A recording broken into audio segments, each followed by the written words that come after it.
Hello అండి. Welcome to Swathi's గుమగుమలు. మేమొకసారి తమిళ్ రెస్టారెంట్‌కి వెళ్ళినప్పుడు వాళ్ళ స్పెషల్ రెసిపీ ఇడియప్పంని ఆర్డర్ చేశాము. అది చాలా రుచిగా, ఎక్కువ ఎలాంటి ఆయిల్ వాడకుండా చేశారు. నేను వాళ్ళని అడిగి తెలుసుకున్న ఆ రెసిపీని కలర్‌ఫుల్‌గా ఎలా చేసుకోవాలో మీకు చూపిస్తున్నాను. అలాగే ఇడియప్పంకి సైడ్ డిష్ సాల్నాని చాలా ఈజీ అండ్ టేస్టీ వచ్చేలాగా ఎలా చేయాలో చూపించబోతున్నాను. వీడియో అంతా స్కిప్ చేయకుండా తమిళుల రుచికరమైన వంటకంని మిస్ కాకుండా చూడండి. దానికంటే ముందు నా ఛానల్ని సబ్స్క్రైబ్ చేసుకునే వాళ్ళు తప్పకుండా సబ్స్క్రైబ్ చేసుకోండి. ఈ రెసిపీ చూడటానికి చాలా ఎక్కువ ప్రాసెస్ లాగా కనిపించినా చేయటం మాత్రం చాలా ఈజీ.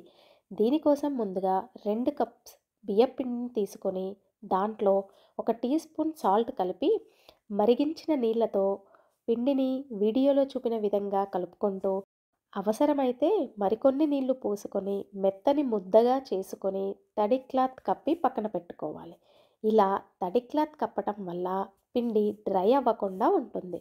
అలాగే ఒక కప్ రాగి పిండిని తీసుకొని కొద్దిగా సాల్ట్ వేసి మరిగించిన నీళ్ళతో బియ్యం పిండిని ఎలా అయితే కలుపుకున్నామో అలాగే కలుపుకొని తడి క్లాత్ వేసి పక్కన పెట్టుకోవాలి.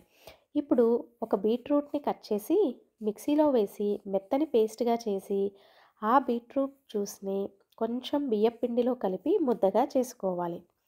ఎలాంటి కలరింగ్ ఏజెంట్స్ అవసరం లేకుండా ఇంట్లోనే న్యాచురల్‌గా కలర్స్ ప్రిపేర్ చేసుకోవచ్చు.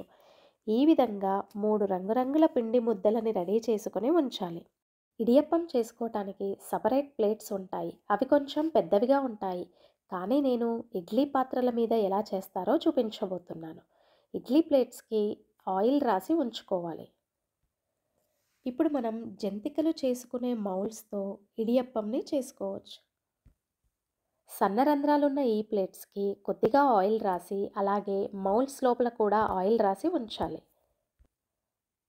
ఆయిల్ రాసి ఉంచిన జంతికల మౌల్డ్స్‌లో బియ్యపిండి ముద్దని ఉంచి వీడియోలో చూపిన విధంగా ఇడ్లీ ప్లేట్స్ మీద తిప్పుకోవాలి.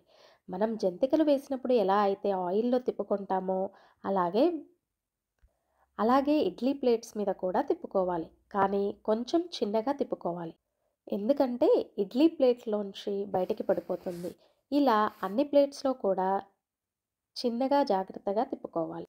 నేను చూడటానికి కలర్‌ఫుల్‌గా ఉంటుందని ఒక్కో ప్లేట్‌లో ఒక్కో కలర్‌తో చూపిస్తున్నాను.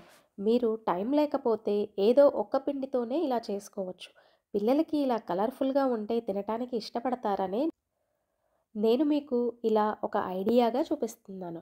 ఇలా అన్ని ప్లేట్స్‌లో వేసుకున్నాక ఇడ్లీ పాత్రలో నీళ్లు పోసి ఈ ప్లేట్స్‌ని ఆ నీళ్ళలో ఉంచి ఒక 10-12 నిమిషాలు ఉడికించుకోవాలి. మరీ ఎక్కువసేపు ఉడికించితే ఇడియప్పం అనేది గట్టిగా వస్తుంది. 10 నిమిషాల తర్వాత పాత్రలోంచి ప్లేట్స్‌ని బయటికి తీసి 2 నిమిషాలు పక్కన ఉంచి వేడి చల్లారినాక ఇలా స్పూన్స్‌తో ఒక ప్లేట్‌లోకి సర్వ్ చేసుకోవటమే. అంతే అండి. ఎంతో ఈజీగా ఇలా ఇడియప్పం చేసేసుకోవచ్చు. ఇప్పుడు మనం దీనికి సైడ్ డిష్ సాల్నా ఎలా చేసేయాలో చూద్దాం. ఒక బాండీలో 2 టేబుల్ స్పూన్స్ ఆయిల్ తీసుకొని మసాలా దినుసులు, ఒక లవంగం, 2 యాలకులు, ఒక దాల్చిన చెక్క, హాఫ్ టీ స్పూన్ మిరియాలు, ఒక అనాస పువ్వు, 1 టీ స్పూన్ ధనియాలు, 1 టీ స్పూన్ జీలకర్ర, 1 టీ స్పూన్ సోంపు, ఒక బిర్యానీ ఆకు వేసుకోవాలి. అవి వేగాక ఆనియన్ ముక్కలు వేసి అవి కొంచెం వేగాక టొమాటో ముక్కలు అవి కూడా కొంచెం వేగాక పసుపు, 10 జీడిపప్పు, హాఫ్ కప్పు పచ్చి కొబ్బరి వేసి వేయించుకోవాలి.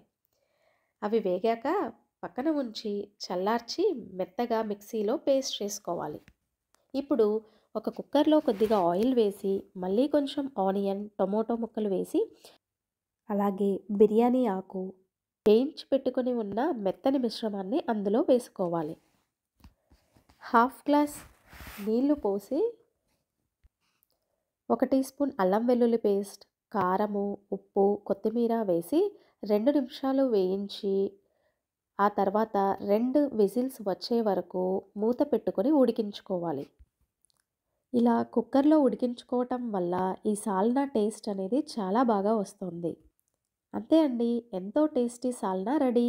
ఇది ఇడియప్పంలోకే కాదండి, బిర్యానీ, చపాతీ, పూరి అన్నిట్లో కూడా సైడ్ డిష్‌గా చాలా బాగుంటుంది. నేను చెప్పిన ఈ ప్రాసెస్‌లో చేయండి. తప్పకుండా నిజంగా చాలా టేస్టీగా వస్తుంది. కారము, ఉప్పు మీ రుచికి తగినంత వేసుకోండి. టేస్టీ తమిళనాడు రుచికరమైన వంటకం ఇడియప్పం సాల్నా రెడీ. మీరు కూడా మీ ఫ్రీ టైంలో ఏదైనా ఒక వీకెండ్లో మీ ఇంట్లో వారికి చేసి తప్పకుండా ఇలా కొత్త వంటలు సర్ప్రైజ్ చేయండి. మీకు ఎలా కుదిరిందో కామెంట్లో తెలపండి. ఇంకో న్యూ రెసిపీతో మళ్ళీ కలుద్దాం. ఇట్లు మీ స్వాతీస్ గుమగుమలు.